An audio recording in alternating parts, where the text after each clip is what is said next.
There have been a lot of polls in the past several months showing that people typically want a Green New Deal. A recent poll from The Nation shows that when asked, a lot of young people, predominantly millennials, say they're totally interested. And admittedly, when I first heard about it, I was kind of interested too. The idea that we could invest in new technologies and do more to make a better world, to reduce carbon emissions, it all sounds pretty good. But Alexandria Ocasio-Cortez's Green New Deal actually sounds a lot more like socialism. And look, it's fine if you want to be a socialist in my opinion, but why are we mixing environmentalism with socialism? They're very different things. Now, most Democrats for the 2020 race, I believe all of them, have signed on. But it really seems like the Green New Deal is a pie-in-the-sky plan that doesn't make sense. But again, more importantly, it sounds like they're just trying to shoehorn in intersectionality and feminism by using environmentalism.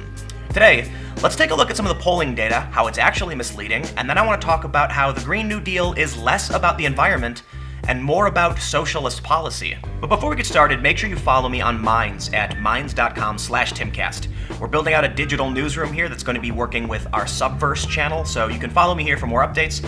And if you want to support my work in these videos, you can simply share the video and help spread the message.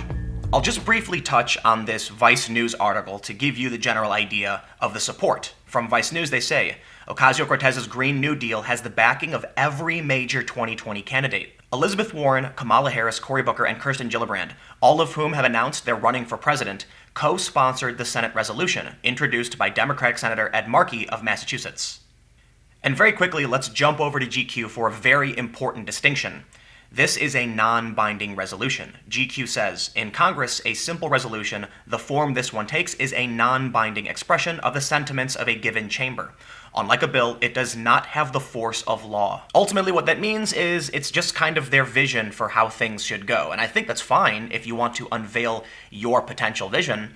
But what we've seen with Pew Research showing that Democrats want more moderate policy, to see so many major 2020 Democrats back this bill, well, it seems to me like the Democratic Party is moving too far left for the average person. But more importantly, whenever this story is framed, they're always talking about climate change, but it would seem that the bill is going to have a bigger impact on social policy, not environmental policy. And this is especially important when you realize how it's being framed by the media, and particularly left-wing media, from The Nation. Young people really want a Green New Deal. New polling data shows that millennials are more enthusiastic than older generations about radical efforts to save the planet and create jobs. But the question asked was whether or not voters would support giving every unemployed American who wants one a job building energy-efficient infrastructure. 60% of respondents said they somewhat or strongly support the policy, compared to just 13% who somewhat or strongly oppose the policy. From that simple question, it sounds kind of okay. If the government set up a program that was going to invest in new infrastructure and technology, yeah, a lot of people would support that. However, when they reframe the question, would you support or oppose a Green New Deal to end fossil fuel use in the United States and have the government create clean energy jobs? The plan would be paid for by raising taxes, including a tax on carbon emissions. When the question is asked this way, people who oppose it go up a substantial amount. And unsurprisingly, millennials still support this. But again, millennials are less likely to be supporting families, and it seems natural that they would lean left on the issue. These trends are seen over many different polls. And that's kind of the saying. When you're young, you're liberal, and when you're older, you're conservative. There's an idiom there, but I'll avoid that for now. But let's talk about how this is being framed in the media, because it would seem like many people are kind of being dishonest about what's actually happening here. This tweet from Andrew Lawrence is going viral. He said, "Watch what happens when Tucker Carlson steps out of the conservative bubble and brings on an Alexandria Ocasio-Cortez policy advisor who debunks all the conservative media lies straight to his face." Spoiler, it doesn't go great for Tucker. However, in this video, Tucker brings up the phrase unwilling to work.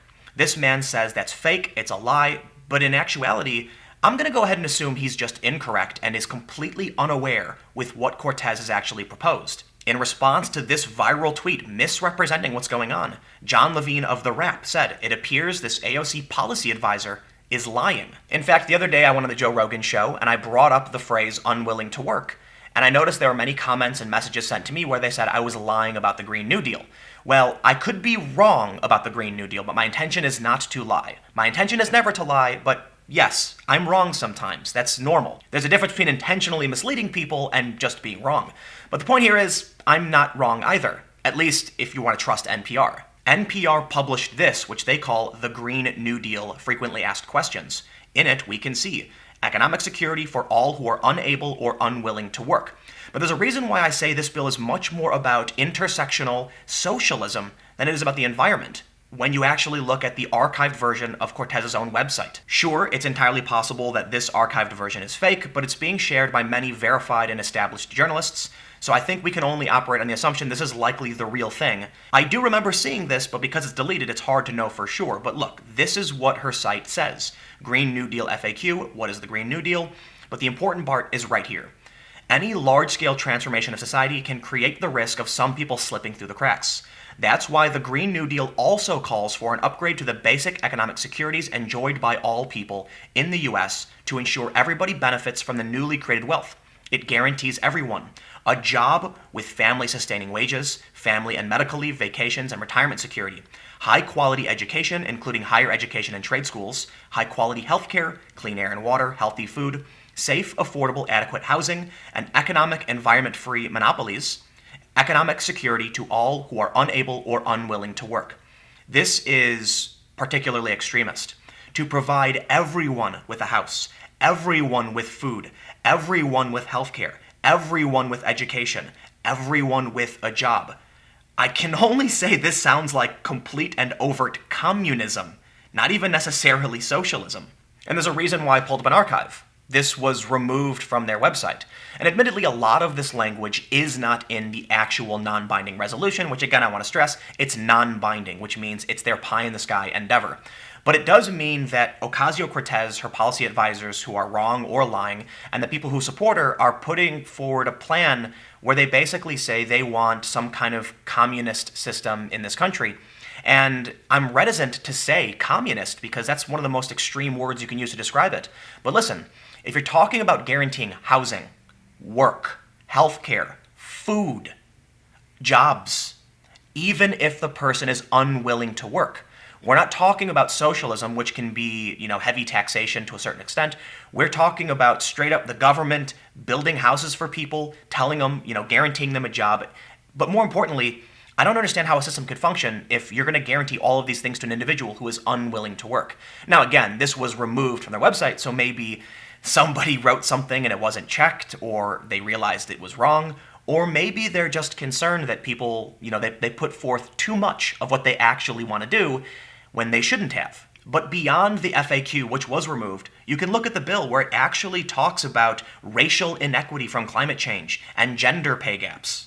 On page 2 of the resolution, they talk heavily about climate change and the environment. And that's to be expected. The bill is supposed to address these things. They say they want net zero emissions by 2050. And that's okay, I can understand that. If you want to put forth an environmental bill and you want to dream big, I'm listening. But on the next page, which is page 3, it then moves into the more socialist policy of guaranteeing basic needs, clean air, clean water, healthy food, adequate healthcare, housing, transportation, education. They talk about hourly wages stagnating, the erosion of earnings. They talk about racial wealth divides and gender earnings gaps. None of these things have anything to do with the environment. So why is it included? Now, the interesting thing about the conversation I had with Joe Rogan, dealing with Twitter censorship, left-right bias, is that when we talk about these political issues, it's not really left versus right. Nancy Pelosi called it the green dream and was critical of the idea. There are many center-left individuals, myself included, who are extremely critical of the idea. I'm absolutely interested in a Green New Deal. I'm not interested in your strange intersectional race-based policy or trying to get the government to build houses, hospitals, give food and clean water. Listen, I don't want people to suffer. I don't want people to die. If I can do what I can to make sure someone's got a place to sleep and someone's got food, of course I want to do it. And of course I believe in social programs to help those who are in desperate need. I believe unemployment is great. I believe food benefits are good things, Social Security. I like these things. But how do you guarantee all of these things to everyone in a sweeping transformation of the economy, even if they're unwilling to work? Now, removing the unwilling to work portion, we still have them calling for providing all of these services to basically everyone, which it's probably too expensive to do. And even if it was implemented, would require massive, massive taxation or a complete socialist system. But I do have to point some criticism towards some right-wing personalities. Alexandria Ocasio-Cortez tweeted, "When your Green New Deal legislation is so strong that the GOP has to resort to circulating false versions, but the real one nets 70 House co-sponsors on day one, and all Dem presidential candidates sign on anyway." First of all, All Democratic presidential candidates, my understanding, have not signed on. At least according to Vice, this was actually the major candidates, but I could be wrong. However, what they're referencing is a tweet from Mark Dice and Jack Posobiec. These tweets are intended to be, my understanding is that they're jokes. Christina Lopez G tweeted, "Look at these morons trying to guerrilla channel AOC's Green New Deal." And Mark Dice and Jack Posobiec tweeted fake versions that are meant to be silly. Jack Posobiec responded with, "My point and you," going over their head. They were trying to, for one, be funny, it's satirical, but they were trying to see if the media would fact-check these fake plans. However, many people are now circulating this believing it's real. I'm not going to blame Mark Dice and Posobiec because they tried to make a joke and many people thought it was true, but at a certain point, when you're a political personality known for talking about politics in an honest way, not a comedian, doing this is going to spread misinformation. And now I'm seeing this pop up on Facebook where people literally believe that Ocasio-Cortez wants dudes to pee in jugs and use their urine for making tea or something. I mean, it's absurd. You shouldn't believe it in the first place, but there is a challenge in being a personality who doesn't normally make jokes, putting out a comment, putting out a document that some people might not understand, especially with Jack's tweet where he said, "Just reading this now, but wow, this Green New Deal is unreal." And they have the absurd comment right here. But look, at a certain point, if you're not known for being a humorist or making jokes, you need to clarify. And, I don't know what the right thing to do is. I think you're allowed to make a joke. I'm not necessarily going to blame them for doing it, but I think it's important to point out, I'm not surprised Cortez thinks it was a real attempt at derailing, and I'm also not surprised to see that people believe it's true. So, we're in a tough situation. But ultimately, the point I want to make is, I'd like a Green New Deal. I like environmentalism, but why the strong and overt socialism? Comment below and let me know what you think. We'll keep the conversation going. You can follow me on Minds at minds.com/Timcast. Stay tuned. I have new videos on this channel every day at 4 p.m., and I will hopefully have more videos on my second channel, youtube.com/TimCastNews, starting at 6 p.m., but I have to catch a plane soon, so fingers crossed. I'll see you next time.